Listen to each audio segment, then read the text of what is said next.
So now let's go back to 1979. The title was born in Rio de Janeiro. That's in Brazil, for some of you that don't know much about geography. And that's when Pat Patterson won the North American and South American heavyweight championships. Those championships were then merged and became known as the Intercontinental Championship.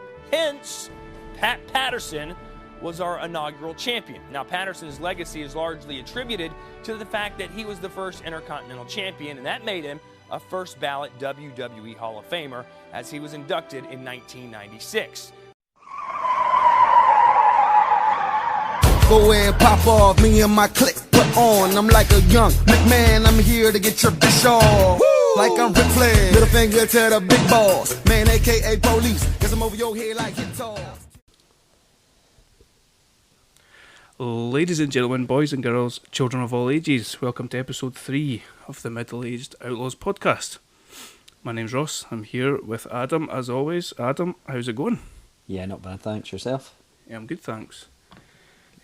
Last episode we had our top 5 Royal Rumble matches, which feels like a wee while ago now.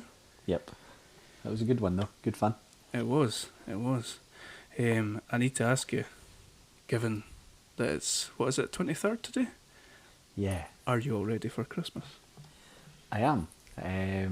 Yeah, I'm probably more prepared than usual, to be honest, but yeah, everything's kind of lined up. There's nothing dramatic, no running about tomorrow or anything like that. Yeah. You? Aye, same.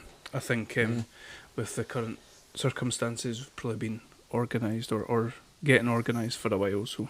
Yeah. But then something will rear its head tomorrow, I'm sure. Yeah, probably.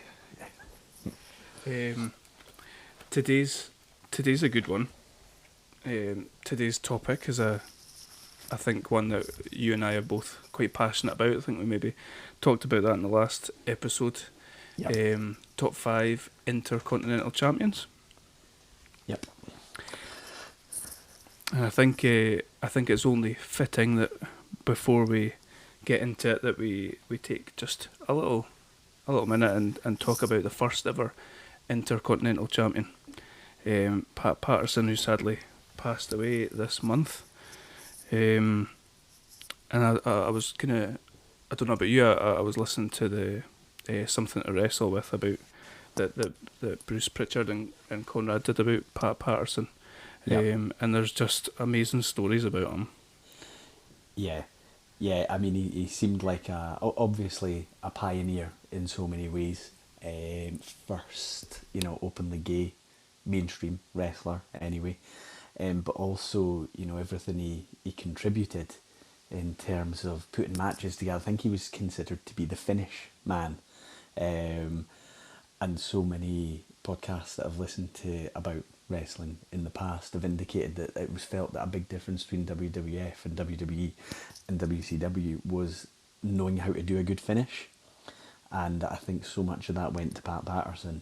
He seemed to be the guy that knew the best way, the logical way, the clever way to finish a match and an angle, and then also, the guy who basically came up with the concept for the Royal Rumble, which is, of all the gimmick matches, it's kind of the one that stood the test of time. Absolutely. That's an amazing claim. Put aside all the other things you've said, but just that itself is an unbelievable legacy to have left. And like something I was reflecting on is as Attitude, mainly Attitude era, being teenagers when during the Attitude era, without all these different podcasts and kind of behind the scenes things that you get, we would probably know Pat Patterson as one of those idiots that him and Briscoe, one of the Stooges. Yep. It's a credit to people like him and others that the curtain's been pulled back a bit, and it's really, really nice to hear some of the good stories like that you're referencing there. Yep. And a reflection on the man, I was having a look at some of the tributes, and it just seems to be glowing tributes from anybody and everybody that he's ever worked with, and particularly the kind of current group of wrestlers, guys like Sami Zayn, I saw John Cena, The Rock, like everybody everybody had Yep. something great to say about him, which is lovely. Yep. So rest in peace to Pat Patterson. Absolutely. So, thinking about today's topic and our top 5 Intercontinental Champions, what springs to mind to you when you think of that beautiful Intercontinental Championship belt? Yeah, I think there's a few things. The first being the quality of the match. You know, I think your heavyweight champion didn't always need to be the best, most skilled worker.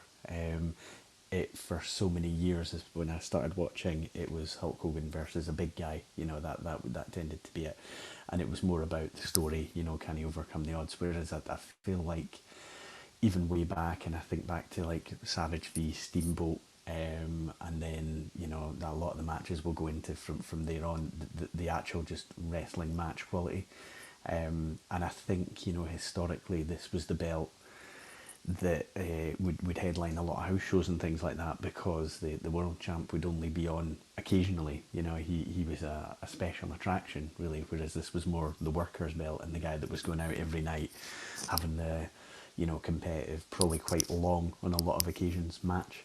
So I think that's one thing, is, you know, the actual just match quality, the quality of the worker that held that belt. The second one that always sprang to my mind, and again it's probably to do with the era I grew up, was it almost came across as the stepping stone for so many before they went on to potentially break in and have the world title run. And it, you know, it kind of gets mixed up. The more recent you get, where it maybe doesn't always follow that path. You get people who've been world champ, then Intercontinental champ. But, you know, back in those days, I think it was a natural bridge. And, you know, could the guy thrive at this level before we consider moving him up to the next level? Yeah, no, that's how I think I see it as well. It's kind of like, I think we've talked before about a glass ceiling, and can they make that jump from the kind of middle tier to the upper tier? Yeah. I think someone who's Intercontinental Champion doesn't necessarily need to have amazing mic skills. They don't need to be the most charismatic. But something that I think they do have to be is amazing in the ring. Yeah. And some of the guys, I think, no, I was going to say all the guys on my list here have made that jump from middle to upper tier, but they've not. And I think, yeah, it's a reflection on the eras, I think, and we'll get into that obviously. But my favourite belt and my favourite tier of wrestler. Definitely. Yeah, I would agree with that. Yeah, there was always something special about it, something a bit different about it. Mm. So I've got a little bit of background, a little bit of information about the IC belt before we get going, before we get into these picks. So to date, there have been 86 different Intercontinental Champions, and the current holder being Sami Zayn. Although if you've read any sort of Christmas-related SmackDown spoilers, that may change on Christmas Day. Okay. Pedro Morales held it for a record total of 619 days. Wow, that's quite an incredible reign. Yeah. But the man with the longest uninterrupted reign is the Honky Tonk Man, and that was an uninterrupted reign of 454 days. Impressive. That is impressive.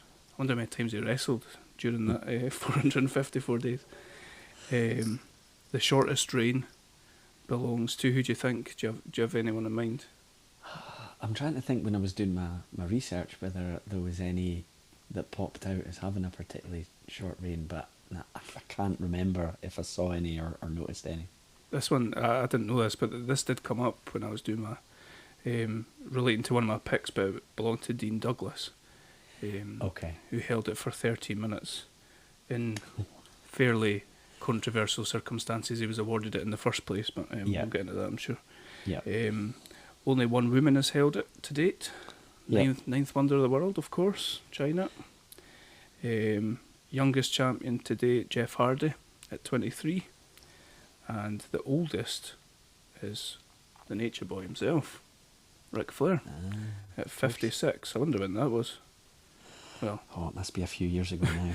Be a good, 14, 15 years ago. Yeah, probably. At least. Yeah. So yeah, it's a illustrious, certainly an illustrious title. Yep. To say the least.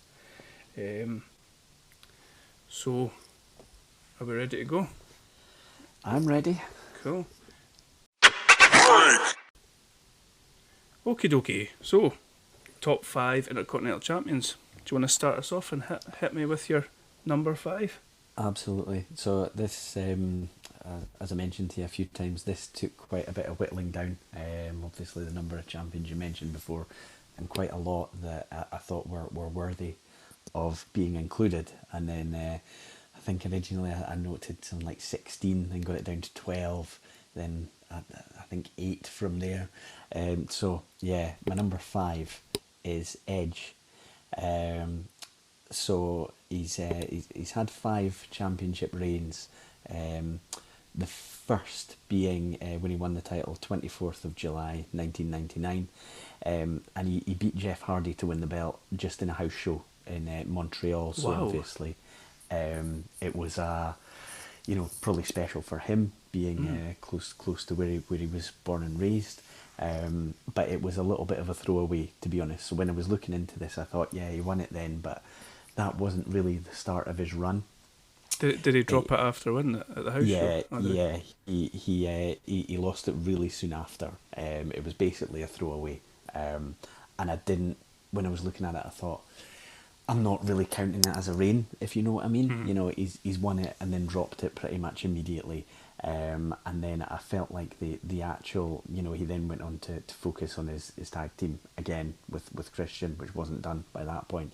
But so what I've kind of noted as the first proper run was actually started on the 19th of August 2001 at SummerSlam, where he beat Lance Storm. Nice. Now, did you watch that match? I did. That would be a good match, was it? Yeah, it was, and I've always been a big fan of Lance Storm. He's not the best talker, but he's kind of funny in a self-deprecating way with that. Absolutely, yeah. The whole kind of if I can be serious for a moment, Yeah. all that kind of stuff. So again, we talked at the start about match quality. And that a lot of this ties in with the quality of worker you've got to go up against. But what I found when I was watching some matches and looking into this is he's beat Lance Storm, and then you've got the jealous Christian character who's is this the greatest wrestler of all time, Christian? It is Captain Charisma. Okay. And I'm sure all of his peeps were loving the rivalry that he had with storyline brother Edge. And it then he gets into basically a trade in the belt back and forth with Christian, which, given the fact they team together, they obviously know each other so well, that the quality of some of these matches is excellent too. And there's a ladder match that I would particularly point out from No Mercy 2001, which is an excellent match between the two. I think this, again, another thing we referenced at the start, we talked about it being almost the prove it belt.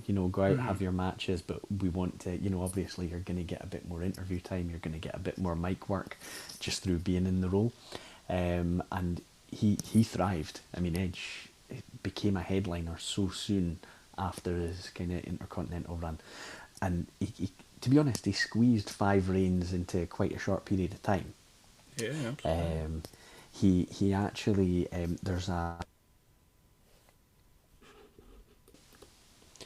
there's a Survivor Series match, November 2001, where Edge beats the then Intercontinental Champion Test to unify the Intercontinental and US titles. Nice. Which is, Test's quite limited in terms of his... Excuse me. Is he going to be on your list? Excuse me. As a card-carrying member of the Testicles fan club, I am insulted at that. But it's for what it is, and the sort of the glory of becoming this dual champion it feels quite important when you're watching it, which is always the kind of thing I would look for. And again, you know, when we go to this kind of era, which is, you know, the sort of tail end of Attitude, they're still in a scenario where, you know, belts are dropped and picked up quite frequently. Some of the people I'll talk about a little bit later on, it wasn't really the sort of yo-yo title runs, but it certainly felt like the springboard for Edge. And, you know, everything he went on to achieve thereafter. I mean, he's actually, found this out when I was looking up on it, he's actually technically the most decorated WWE star of all time. Wow. He has more overall belts than anyone's ever had. That's amazing.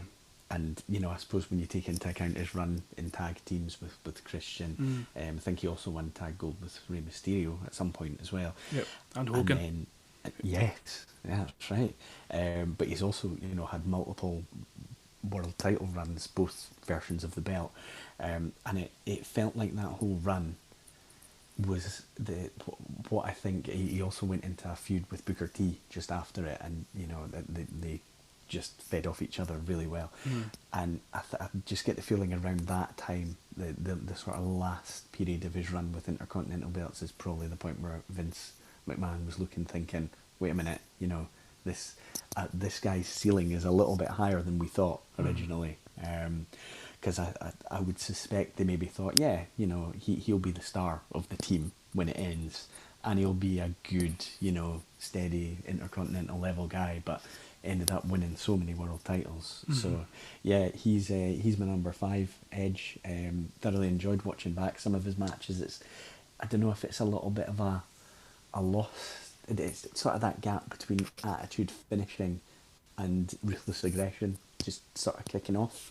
And you get the changing of a lot of the workers, and you get a lot sort of more technical workers coming in, which is great for someone like Edge to work with and feed off. So yeah, Edge is my number 5. Great pick. I like that. Was that just thinking about when he picked up the belt and then when he was feeding with Chris, that roundabout he won one King of the Ring at the same time?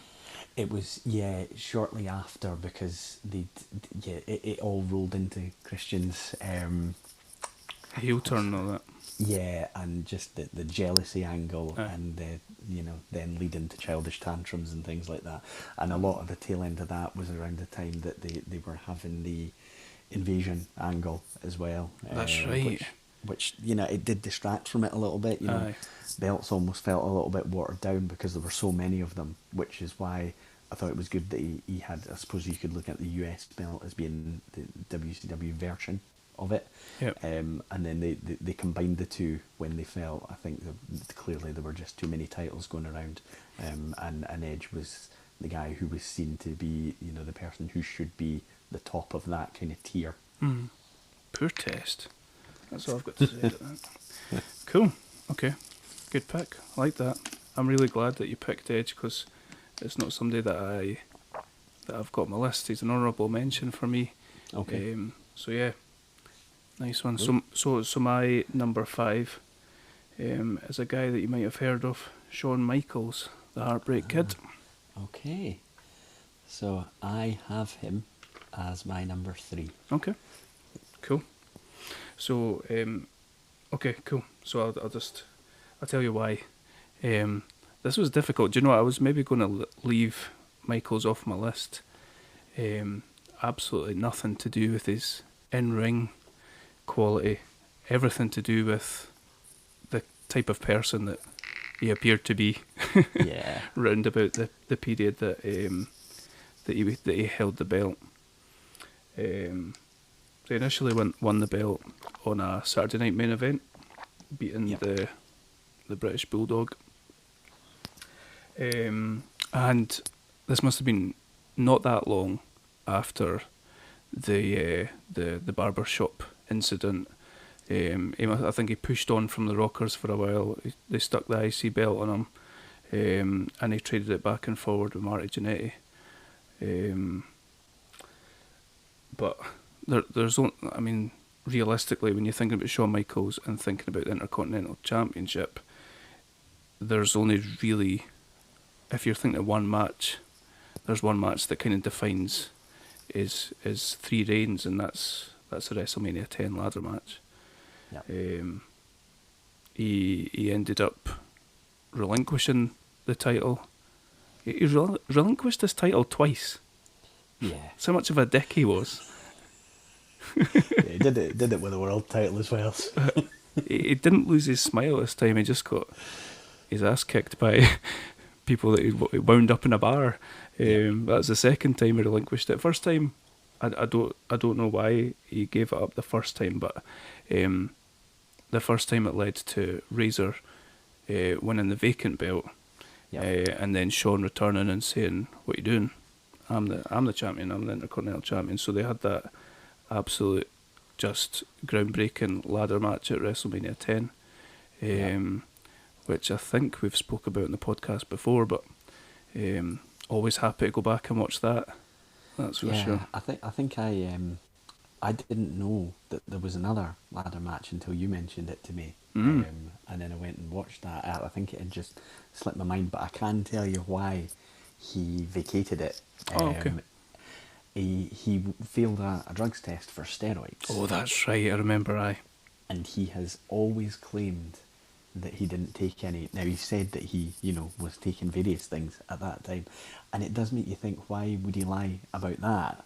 Because he's come back as this totally different character from everything you see and hear, and that is the one thing he still says he did not do. So he doesn't know why he failed it. But obviously it created an interesting story because he was able to come back and say, I never lost that belt. I am rightfully still the champion. And create the whole angle with Razor, which was brilliantly done. I remember listening to Something to Wrestle With, and Conrad was he was determined he was going to find out how much he would have been fined for failing that drugs test, but Pritchard wasn't forgiving it up. He doesn't like speaking numbers. So Michaels and Razor had an amazing, sometimes forgotten rematch at that ladder match at SummerSlam 95 for the IC belt again, and I think that's arguably a better match than the WrestleMania 10 match. I think it just gets, it's not forgotten, but WrestleMania 10, it's the WrestleMania Madison Square Garden. It's just remembered. Yeah, I think because it's first as well, not the actual first ladder match, but the first, I think, pay-per-view ladder match. So yeah, I think you more naturally remember the first because your eyes are open to it, and it's got that wow element because you've never seen anything like it before. Yeah, and like you said, I'll come on to that first ladder match. I've got spoiler, but the other participant in that match I've got on my list later on, so we could come on to that. Is there anything else that you've got down there that you want to talk about, Michaels? I think that the only thing I wanted to mention, when you look at the sort of timeline of everything, he was Intercontinental Champ in late 95, and then we talk about Springboard and things like that. It's the wrestle. Oh, sorry about that. Lost you for a second there, Adam, but thankfully you're back. Sorry.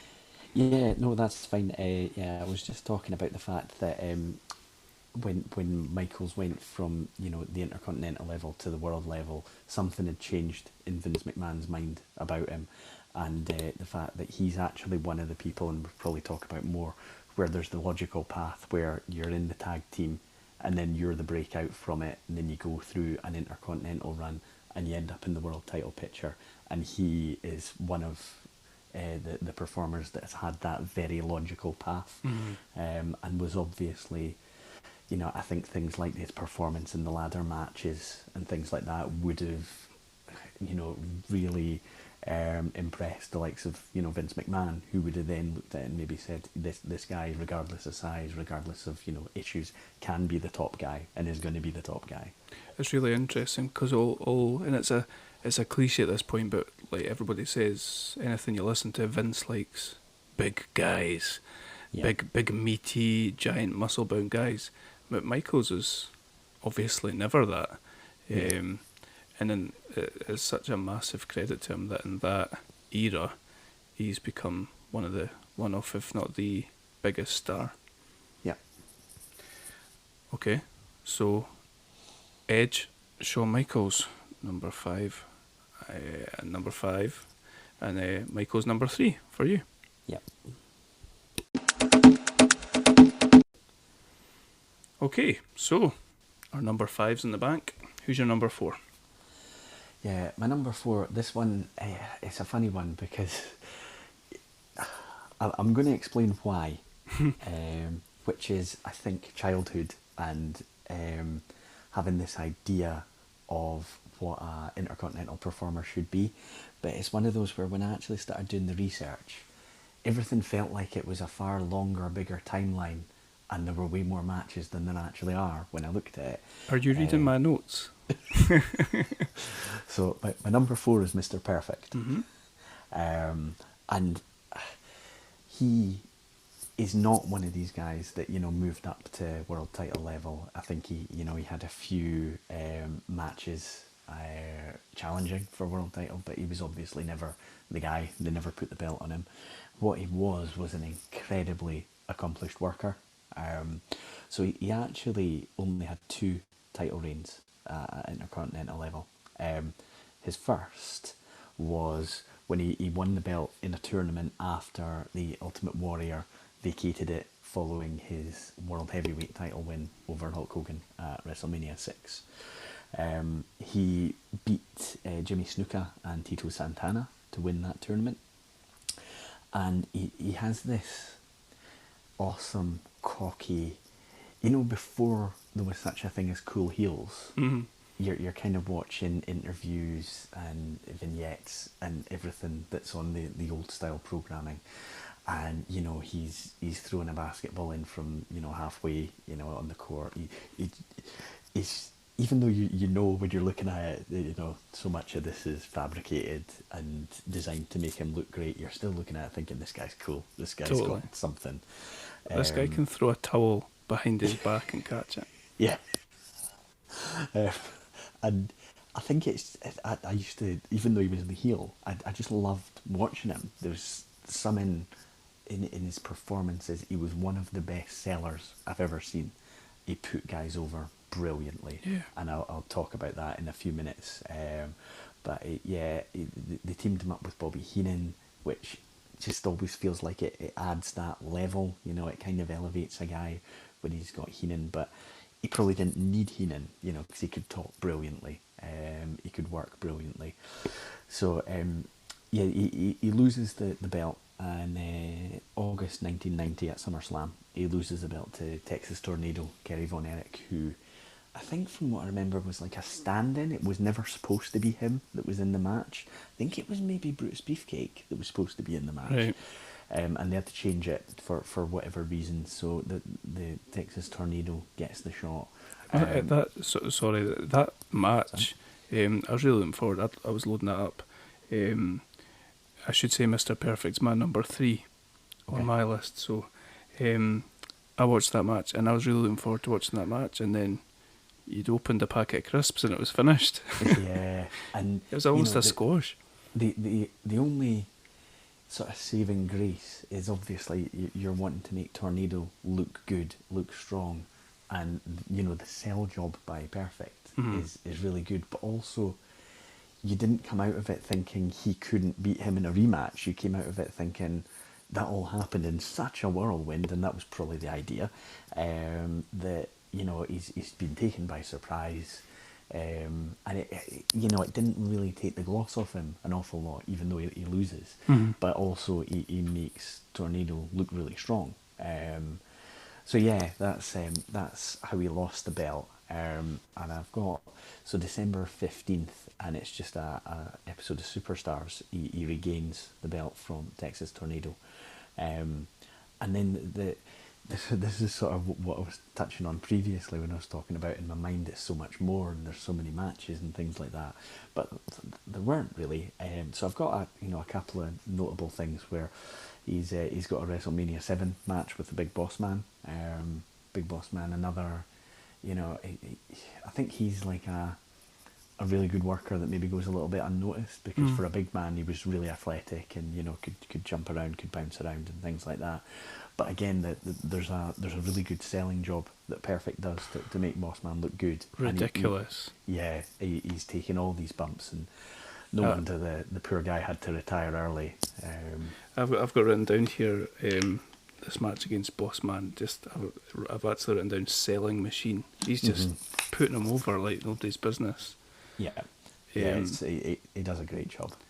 I feel like this match is just like, it's really hard to describe. It's like if I was to journey back into time and think of a wrestling match, and this is so random, like this would be a match that I was watching when I was a kid, because I don't know what it was. Is it the Big Boss Man's look, and Mr. Perfect? I don't know, but this WrestleMania 7 match just seemed to transform me all the way back to being a little boy.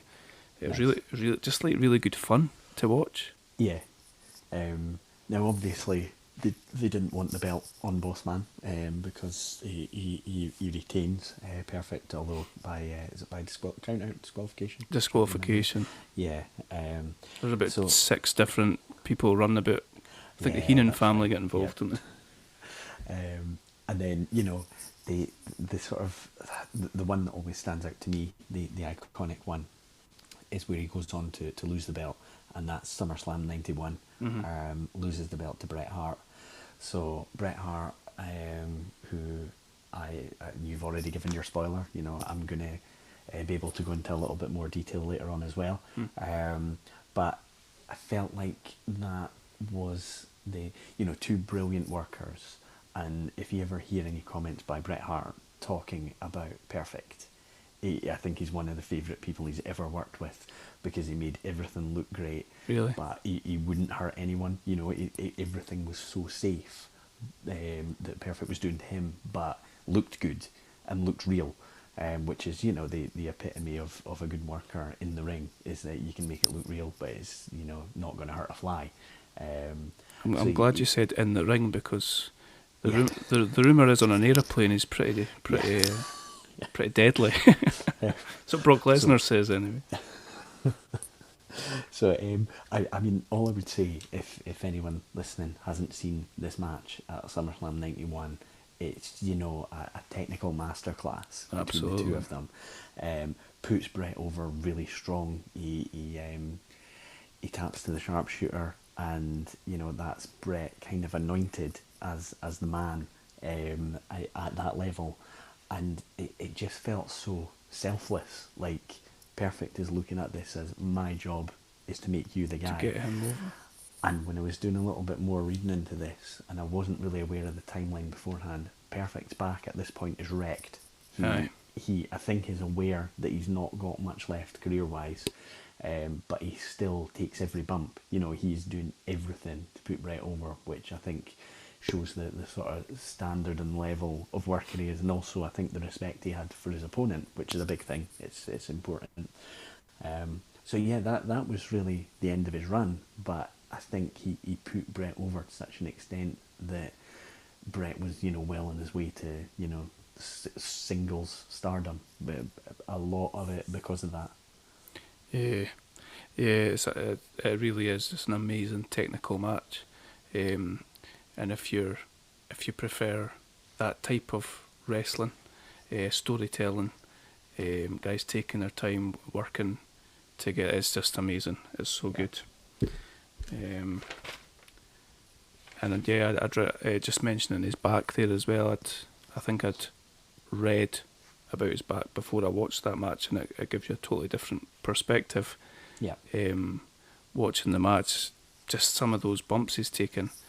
Then the extent of the back injuries that he's got is just really, really admirable. Yeah. Like something about Mr. Perfect for me is that's the first line of my notes there. This is a nostalgia pick for me. It's just what I think when I think of the Intercontinental Championship, I think of two guys, Mr. Perfect being one of them, and the others on my list. So. Cool. So that was your number 4? That was my number 4, yes. Okay, cool. So, a neat transition into my number 4. Bret the Hitman Hart. Excellent. So, he is my number 2. Okay. Cool. We're ticking off the boxes. This could be a 15 minute. So Bret had a short, in comparison to the rest of the guys that we've talked about, a relatively short combined reign, 290 days across 2 reigns. And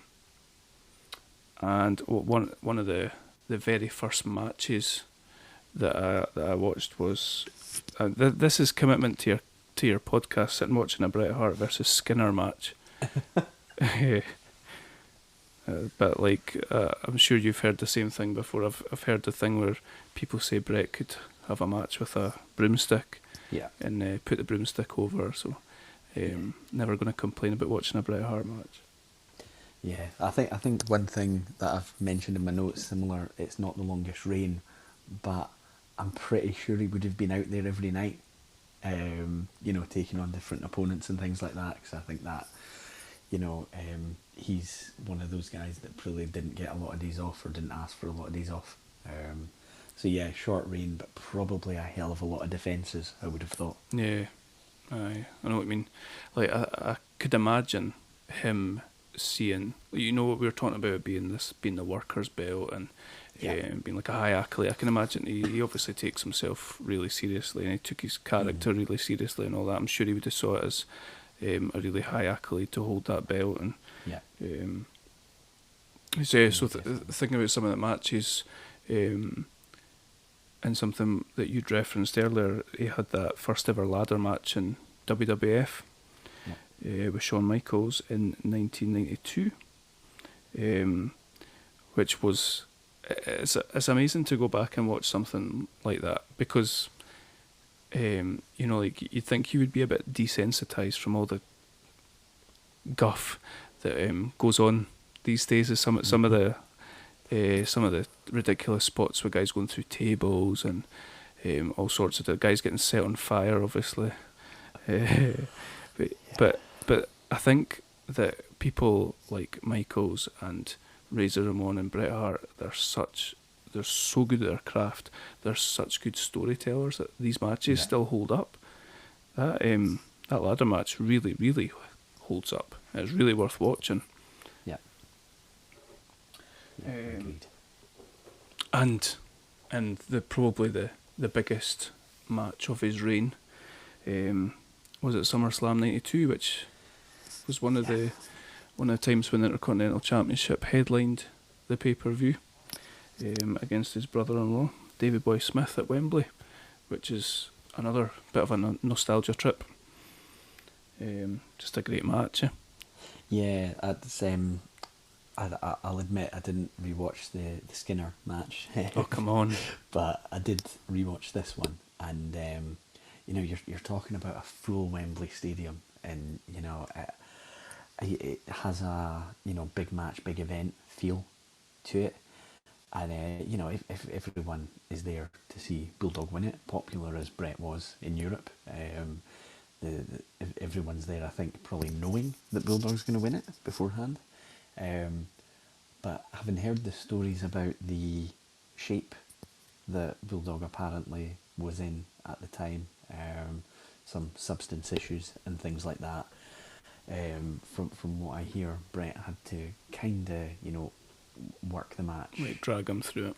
Yeah, and when you watch it, there's probably the odd moment where you think it maybe doesn't look like Bulldog knows what he's supposed to be doing, but apart from that, you wouldn't really notice, which I think is a great credit to the work done by Bret in that match. He's just an amazing wrestler. I've got a lot of time for Bret Hart, and it kind of saddens me that I see people kind of taking the mickey out the way that he approach. Like looking back in retrospect, people kind of laughing about the way that he approaches himself and approaches his character and all that. Yeah. And I actually randomly saw a promo from a Monday Night Raw where Shawn Michaels was essentially shooting on him and saying, like, you take this far too seriously, you worry too much about what the fans think of it and all this sort of stuff. and he's just, I don't know. I feel bad for him. Yeah, I think obviously everything that happened later in his career, and I think he always took himself pretty seriously, took the work in the ring very seriously, and I suppose he was probably, with the family history, he was of a different era, and I think by the time you get anywhere near Attitude or even the early remnants of it, maybe in a lot of people's eyes his era was done. He needed to either move on or get out of the way, which is a shame, because actually some of the work he did in the early stages of the Attitude Era was amazing. The sort of heel in Canada, heel in US, babyface, most of the rest of the world work was brilliant. But I think one of the things that really stood out when I was reading up on Bret, so he lost the belt August '92, and I sort of touched on this same kind of thing with Shawn Michaels earlier. Bret beat Ric Flair at this sort of famous for not being a famous match house show world title win, when they knew Ric Flair wanted to move on, wanted to go back. That was October '92, so you're talking like 2 months down the line from him losing the Intercontinental belt. And I think matches like he'd had with Davey Boy Smith, British Bulldog, I think that, when you're looking around thinking we're losing Flair, Hogan's off doing a lot of other stuff, who's our world champ going to be? I think by then Bret Hart had made it, he'd put himself in the spotlight and said it can't really be anyone else, and that's just through the quality of his work. Absolutely. Excellent. So that is our number. That was my number 4. It's very confusing. That was my number 2. That was your number 2. So we've done both our number 3s. Yeah. So and you've just done your number 2. Yeah. So to be honest, I only have one guy left that hasn't been talked about. Okay. Okay. Do you? Yeah. Yeah, that makes sense. Okay, doke. So will I jump into my number 2? Go for it. Okay, so my number 2 is, I said earlier that when I think back in my mind and I think about the Intercontinental title belt, I see 2 guys, the first being Mr. Perfect, and the other is my number 2 pick, that's Razor Ramon. Nice. Scott Hall, Razor Ramon, he had 4 reigns as Intercontinental Champion for a combined 437 days. I do feel like he's that kind of prototypical Intercontinental Champion, like the best of the rest, especially in that era where it was really difficult to get to the next level. Yeah. I think something that, like looking back on some of the matches that he had around the belt, there's not a match that's not like I suppose this is similar to Bret Hart, but there's not a match that's not really enjoyable. He's been putting on consistently great matches, 15 to 20 minute technical matches, and also a lot of the matches are kind of dropping and picking up the belt between the click as well. And obviously, to me, as a young kid at that age, I don't pick up on that, but it's just interesting to go back and watch it. And he's dropping it to Shawn, he's picking it up from Diesel. He's got a feud going on with the 1-2-3 Kid at the time. Just a bunch of mates playing with each other, basically. It must, like for all that they get called for, they must have been having a great time. Yeah, absolutely. Yeah. When you say it, I think I said to you beforehand, I knew that you would say somebody who I would regret not having in my 5. And I don't know if did I message you saying that I had 6? Was that a couple of days ago? And I basically did the write-up for 6 because I hadn't decided who I was going to leave off. And he was my 6. And I think it was last night I just decided, yeah, he's the one I'm going to remove. But one thing I totally agree with is when I think back to, you know, that belt and the people who carried it, he is one of the first names that springs to mind. Yeah. Yeah. Yeah, like I say, like I was really actually genuinely surprised at how good his matches were when I went back at it, and I was delighted that it wasn't just a nostalgia trip. Especially when, like, I wasn't the world's biggest WCW viewer. I think I probably missed a lot of the Outsider stuff and all that. So my kind of recent memory of Scott Hall is pretty much his terrible match with Stone Cold at, was that like WrestleMania 18 or something like that? Yeah, it must have been around then, yeah. I don't have good memories of like Scott Hall, NWO Scott Hall, rather than the Razor Ramon, but to me as a kid, the character Razor Ramon was just amazing. Yeah. And yeah, like I say, he's put on some great matches there. He actually put on a really good match with Goldust at the 1996 Rumble. But there was just the most ridiculous behaviour from Goldust. I was thinking, like, this is 1996, so, like, I don't know, he was just doing a lot of touching them in places that are strange for a man to have touched each other on live TV at that point. I did hear, I assume it was after this, but there was definitely a point where Razor asked not to be in that feud anymore. Is that right? And I think he just felt really uncomfortable, you know, which you can understand if I mean, at the end of the day, you're a performer, and if that's maybe throwing you off your game, or if you can't, you know, focus on getting the match through the match the way you would want to, maybe you just have to hold your hand up and say, I just don't want to do this. Do you know what, I was I think at this point Vince was still in commentary in 1996, and he's like putting Goldust over and all that. I was thinking, what is his gimmick supposed to be? Yeah. Apart from it having some sort of kind of vague link to him being some sort of producer or director or something like that. Like, yeah. what is he supposed to look like, an Oscar? I think so. And then I think they always come back to the word androgynous. And I don't know if maybe he was just seeing what boundaries they could push, you know, and seeing how far they could take certain things. One thing I was wondering about Scott Hall, and I'm keen to get your thoughts on this.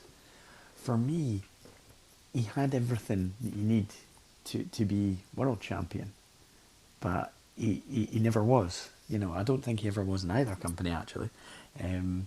But he had size, he had charisma, he could put on a match, very high quality matches. He could talk, you know, he kind of had everything. I just wonder if it was maybe the substance issues, that if that was the bottom line and why he never managed to get to the next level. Yeah, I don't know. Something that's crossed my mind as well. And when they very first introduced him, I know that he went almost straight in to he was involved with Macho Man and Jake Roberts. Yep. I think he got involved in a title match or something like that, so they obviously had high hopes for him. Him being 6'7", probably just thought, whoa, get him right in there. Yeah. But nah, I know I kind of thought that myself. It's a shame, because I think he deserved to be given that opportunity, but maybe he was given that opportunity and threw it away, who knows. Possibly. I mean, I don't think his issues were quite as obvious and bad when he was in WWF as they became later on. I think, don't get me wrong, I think there were always some problems there, but I think things maybe got out of hand when there wasn't that sort of tight control anymore. Yeah. What, in WCW?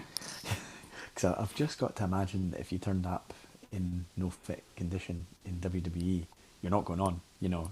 Whereas I think in WCW, I'm not saying he wrestled matches, but I think he maybe was on screen when shouldn't have been, put it that way. Yeah. Something that was really odd but classic WWF, I suppose, At SummerSlam '94, he fought Diesel for the IC belt. And in Diesel's corner was Shawn Michaels. I think they were tag team champions at this point. In Razor Ramon's corner was Walter Payton. Wow.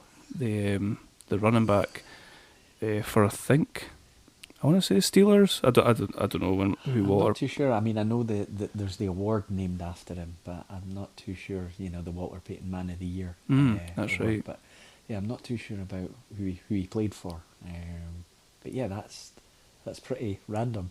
Something that was really interesting about it, going back to Bruce Pritchard's podcast, he was saying that backstage, Shawn and Razor and Diesel were stood around planning the match out, and Peyton was there as well, and they were talking about this spot followed by this spot, blah blah blah, and Peyton had said to them, "That doesn't make sense. You've said you're going to do that, and you're going to do that," and they said they didn't know, like they didn't know what he was talking about, and when they'd went back and they'd realised they'd made a mistake, and he was taking it all in, which is just a pretty cool little anecdote. He's obviously used to getting his head around playbooks and all that sort of stuff. Mm-hmm. Yeah, that's pretty interesting. Maybe the writers' room needs to branch out into some actual sport and Get Le'Veon Bell in the writers' room or something like that. Maybe just pick out where things maybe aren't logical. You know?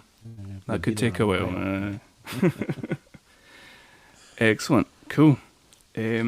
Shall we run down some honourable mentions before we reveal our top picks to each other? Yep. Cool. Yeah, I had obviously Razor. He was very much in my mind when I was doing it, and I didn't know that I wasn't including him till last night. So I'm glad you did, because it means that he's on the list. I did have Chris Benoit listed as an honourable mention.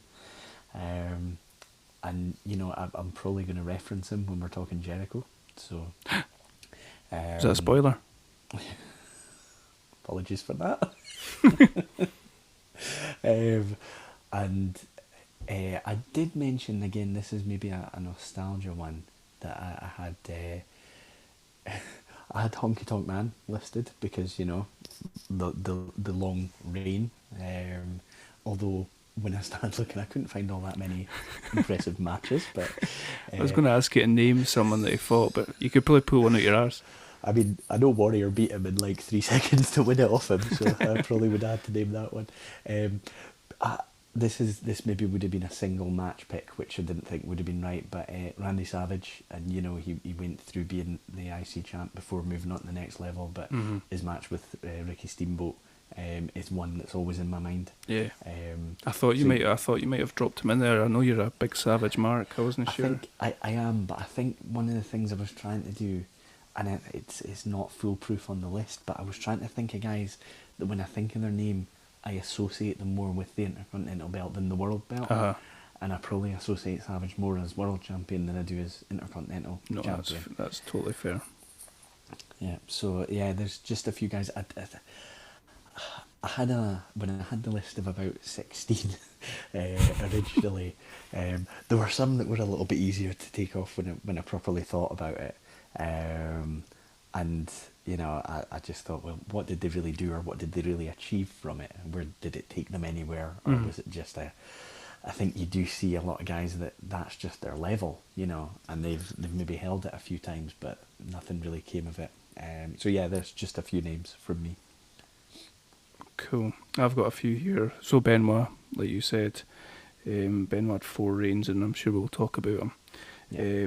The Miz, probably not an unpopular pick, but just from little bits and pieces I'm not a huge Miz fan or anything like that, but just from little bits and pieces that I've seen about him, the way that he talks about the belt, it kind of reflects the feeling that I think that you and I have about it, and that maybe guys from previous years have had about it. Yeah. Kurt Angle only had the 1 reign, but I think I actually was surprised at that, and I expected him to have had more reigns than just the 1, but I think he probably challenged for it a lot, and was in and about probably matches that we're going to talk about.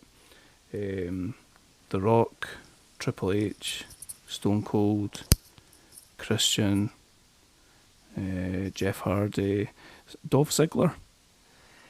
Yeah, I think you've named two guys that, see, when I just looked on the history, of the belt to get an idea in my mind of some of the guys we'd be looking at, I think Dolph Ziggler and The Miz, they both had their name next to it quite a few times when you looked at it. The Miz had 8 reigns. Yeah, which is impressive. And they're actually both, I quite like Ziggler, and there was someone, I think it was somebody from work that I was kind of having this debate about, everything he's asked to do, everything he does, he actually does really well. It's just where they've decided to position him, I think. He's had world title runs. It's hard to imagine him anytime soon having another, but you never know, because I think he's become quite a steady hand. I think he's a guy that they're always going to have a role for. Like what X-Pac was a little bit. Kinda, yeah. A sort of trusted worker, and I know he was, I think, even by the locker room, not respected when he first came in, but from what I hear, I think he earned it. He earned the respect as he went along, which is admirable. He was a reality TV star, and came in and made his mark. Mm. One last name I want to mention before we get to our number one pick is Guerrero, Eddie Guerrero. Yeah. And this is really, really hypocritical, okay? Considering who I've got as my number one pick, but just the stuff with China just turns me off with Guerrero. Yeah, that's fair enough. I think, if we ever get to a stage of, talking about just ring talent or anything like that, and I think Guerrero was a guy who I wasn't fully aware of when he came in to WWF. Yeah, I did watch a bit of WCW, not as much as WWF, but his actual, in-ring performances, when you look through it and look through the catalogue, and just his story, I think, as a person, that's all really admirable. He wasn't one of the ones that just jumped into my mind straight away. And when I was doing the research, I saw his name and I thought, maybe he is, the archetypal champion, IC champion, because he's a great worker and he ended up becoming a world champion and all that. But yeah, he missed out on mine. I should have mentioned him because he was one I had on my original list as a candidate to be on the final list. But yeah, he obviously ridiculously talented. Mm. And that probably not, you're talking about archetypal IC champion. He's not the archetypal heavyweight champion, given his size. But he's just another one of those guys like Benoit, Daniel Bryan, even Shawn Michaels, that kind of broke the mould a little bit. But yeah. Okay, awesome. Okay, so number one picks.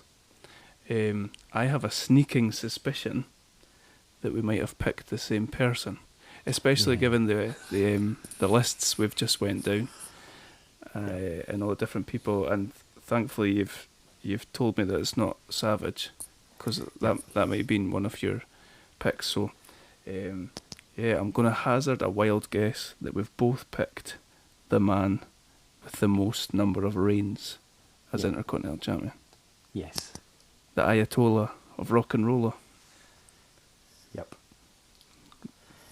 I was going to just sit and go through all these different nicknames, but we've not got enough time. Chris Jericho. Absolutely. Yeah. I think, he wasn't actually the first guy I took note of when we said we were going to do this. But the more I looked into it and the more I, fond memories of Attitude and Beyond Attitude Era and things like that, I think the more I looked at it, the more he became the standout.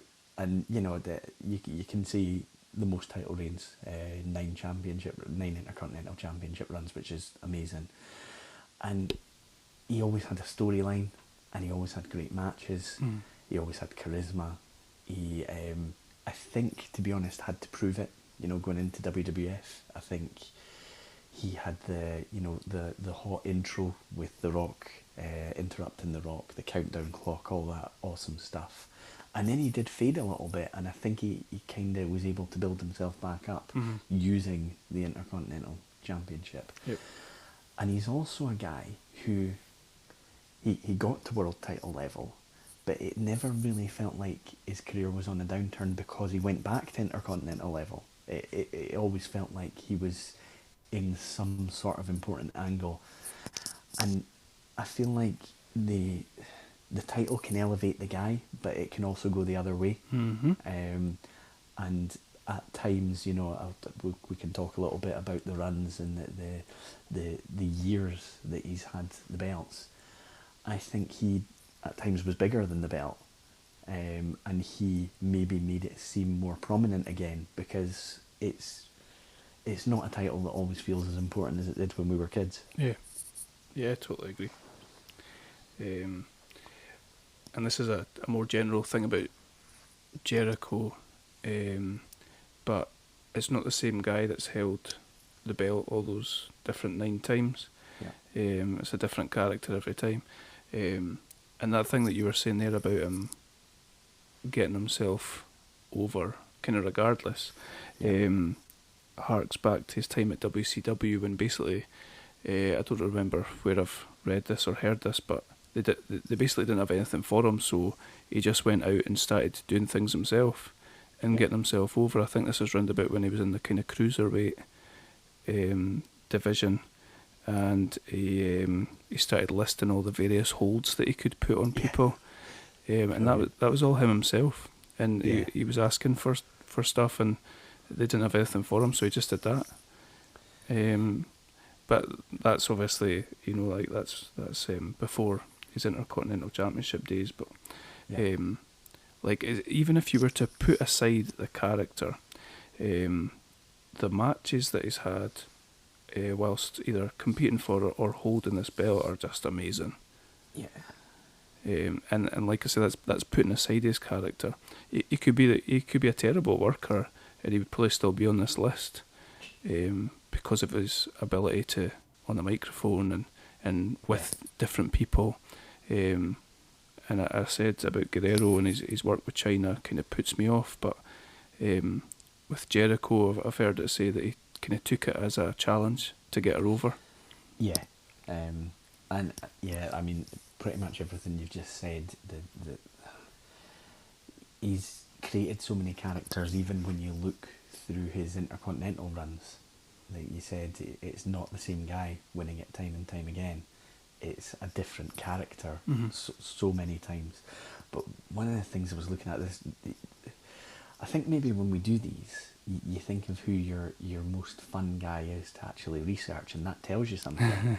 Because you're enjoying all these matches, and you find so many that you could actually watch through. And we talk about some of the guys he worked with in these runs, and Benoit, Kurt Angle.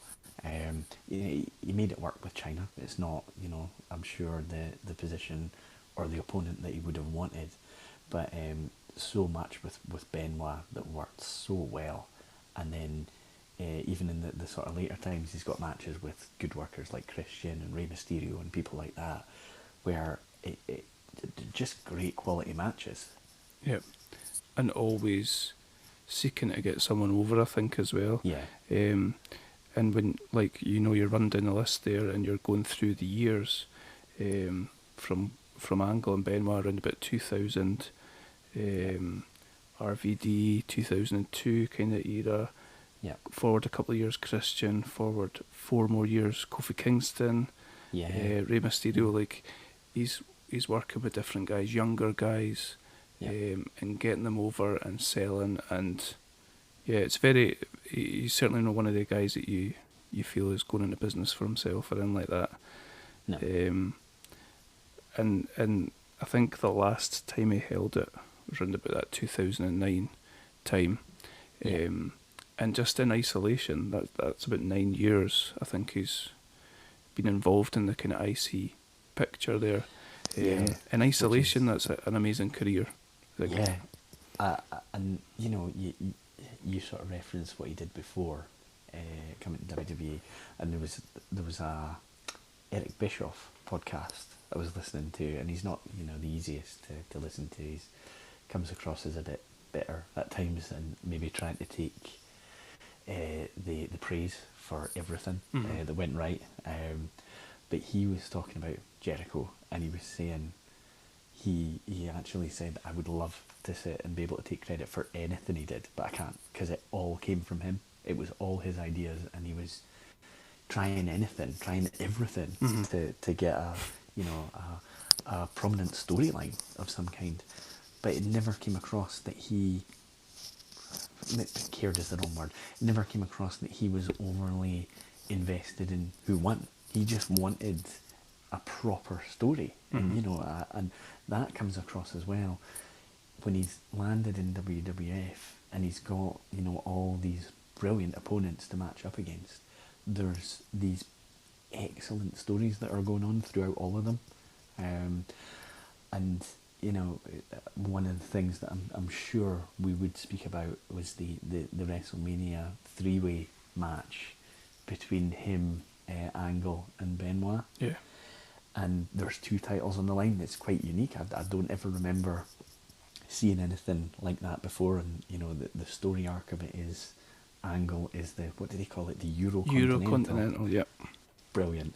And he ends up losing both belts, but he doesn't actually lose either of them because Benoit and Jericho beat each other. Pin each other, that's right. But it's a great story. Yeah. It's brilliant, and it's, when you think about it, it's so simple. You know, they're not having to go overly gimmicky with it. You've got it's not oversold either. If that was done now, Michael Cole would be screaming about it. Yeah, and one thing that I noticed, and you know, he's had so many matches with Benoit. They're just littered throughout the research I was doing.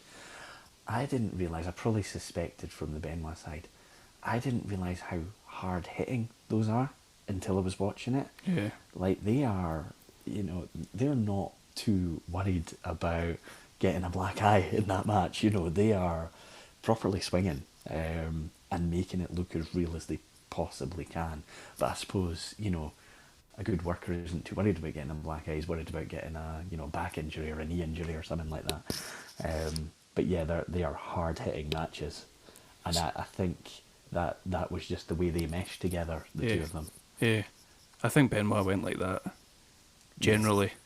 Yes. Yeah. But it's interesting you say that, because I felt the same. He had a ladder match against Christian at Unforgiven 2004, which was a really fun match to watch. But I thought some of the stuff in this is brutal. Yeah, I was cringing at a lot of it. There's a spot where Jericho's climbing up and Christian just whips the ladder away, and even I think JR's like, he's talking about his lower back and all. It just looked brutal. And there's that going back to what you're saying there about Benoit, there's a match at the Rumble 2001, and that's another ladder match, and I felt that was comparable. It's kind of like the next step from those matches that we talked about earlier, the Michaels and Razor Ramon match. They're like, you know, like if you were picking out the best versions of something and the evolution of something, that would be a really good way of presenting it.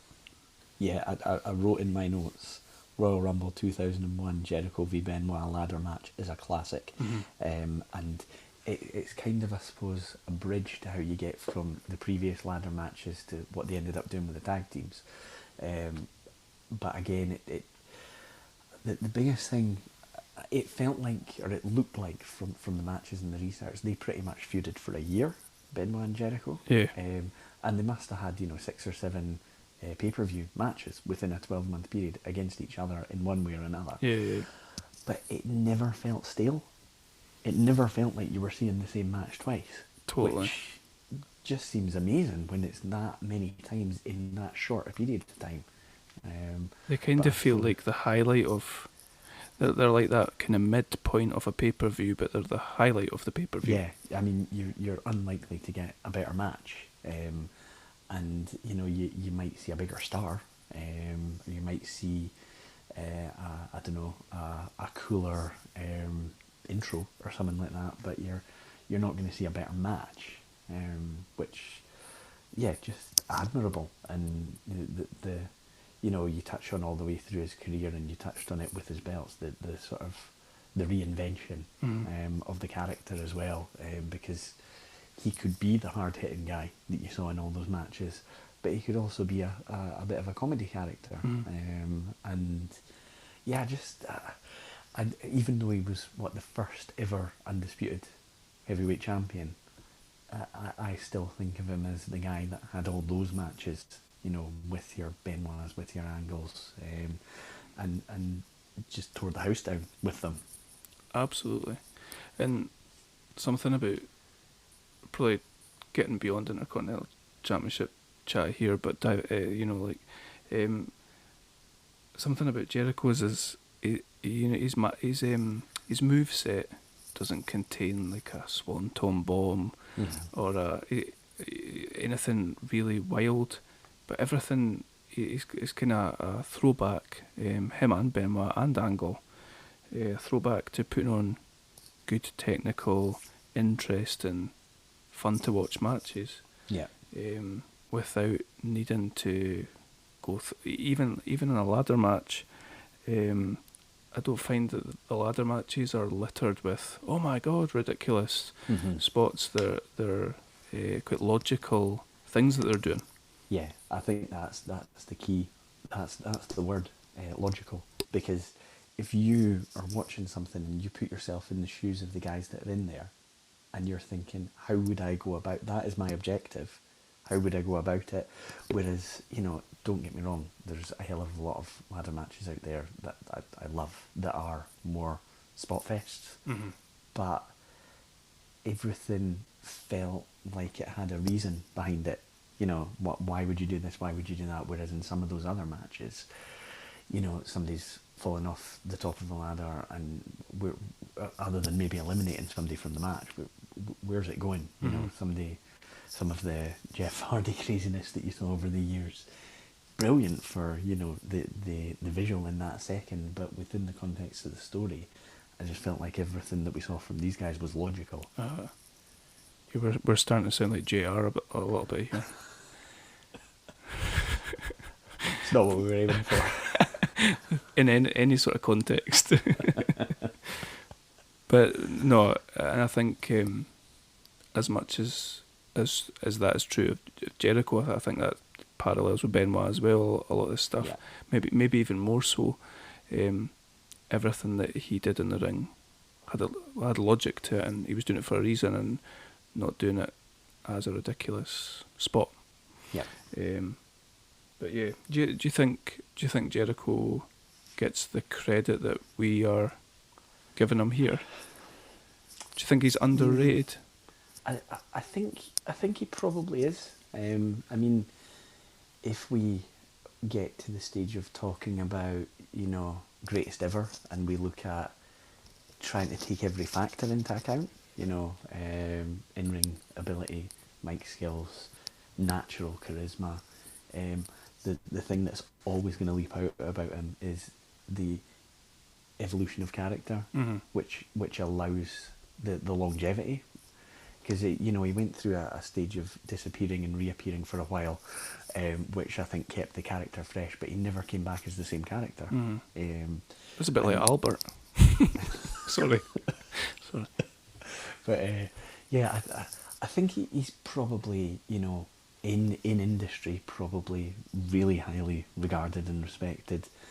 I think, you know, he's always going to be considered below... You know, when people say my Mount Rushmore of wrestling is, yeah, I don't think you really hear about him being on there. But if you compare him to, well, most people other than The Undertaker, he's probably had more, been at the top for a longer period of time than just about anyone else. Yeah. And he's been about as well, so he's been... in WCW, he's been in ECW, he's been in Japan.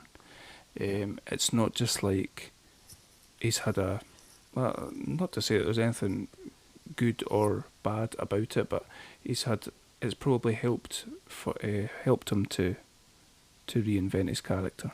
Yeah. I think Undertaker's a perfect example of somebody that gets praised for reinventing his character, which is probably maybe not actually that merited. Yeah, but he's maybe done it 3 times or something like that. Yeah. Whereas Jericho's, like he's Chris Jericho every time, but he's not the same guy. He's not the same character, and he's so good at playing heel. But he's great at playing heel, but he's good at face as well. Yeah. And just I think a conversation on greatest all time is worth having when you get into the various, like what's the criteria of greatest all time. Yeah. I think that might be a good one to have soon. Yep, I would agree. It's so difficult, but very worth doing. Absolutely. I think you probably naturally play it more into when you watched as well, because of course. I would never do a greatest of all time and put Bruno Sammartino in it, because I didn't watch him. Sacrilege. Whereas, you sort of naturally think of Hulk Hogan, you naturally think of people like Stone Cold and Ric Flair, The Rock, Undertaker. Those are kind of the names that go into the mix for me. But then that's, would I have to consider the whole John Cena situation as well, because he's been around so long and basically done everything as well. So God. it's really a bit of a minefield. It is, and I think if you are talking about it, you kind of need criteria, to kind of level the playing field, sort of thing, and like longevity, for example. Like you said, I think you said The Rock there. The Rock has had a relatively short wrestling career. Yeah. Which is actually quite surprising, because when you're watching it, especially at that time, at that Attitude Era time and the Ruthless Aggression Era time, it feels like a long time, especially when you're watching the programme every single week, twice a week. But yeah, he had a short career, and do you take that into account or not? It's difficult. Yeah, we definitely need to map out some criteria for that one. Excellent. Next episode? Can do. Yeah, sounds good to me. Excellent. Right, shall we do a wee recap of our lists then? Hit me with your top 5 were. Yeah, so my number 5 was Edge. Wait a second, I've just lost my list. You just lost your list. Unintentional, but quite funny anyway. Yeah, so I had Edge at 5, Mr. Perfect at 4, Shawn Michaels at 3, Bret Hart at 2, and Chris Jericho at number 1. Nice.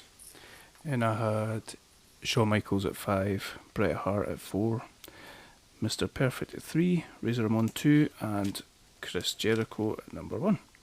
Yeah, so quite a lot of similarities. Did we have 4 that were the same? Yeah. Yeah.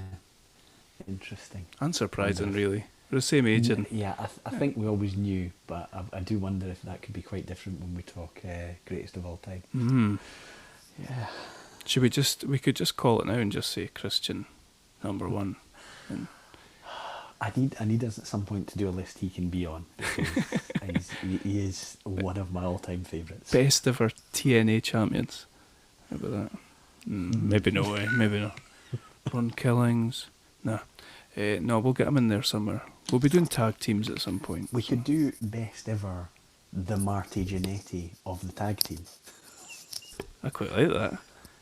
So it's maybe one to just bear in mind for future. Ironically, Marty Jannetty would probably struggle to make that list. Oh, I hope he's not listed. He'll be straight onto that Facebook. His rants. Well, thanks very much for that. I enjoyed that. It was great. It was good fun doing the research on that one. Definitely. We'll come back for episode 4 for our... Sounds like we're doing top 5 GOATs. Which is always a weird concept, because surely if someone's the greatest all time, then there's no 5 of them. But There's eras to think about. Yeah, a lot to think about. There is. There's going to be a lot of firing up the network over Christmas. Definitely. But yeah, have a good Christmas when it comes, and see you for episode 4. You too. Thank you very much. Cool.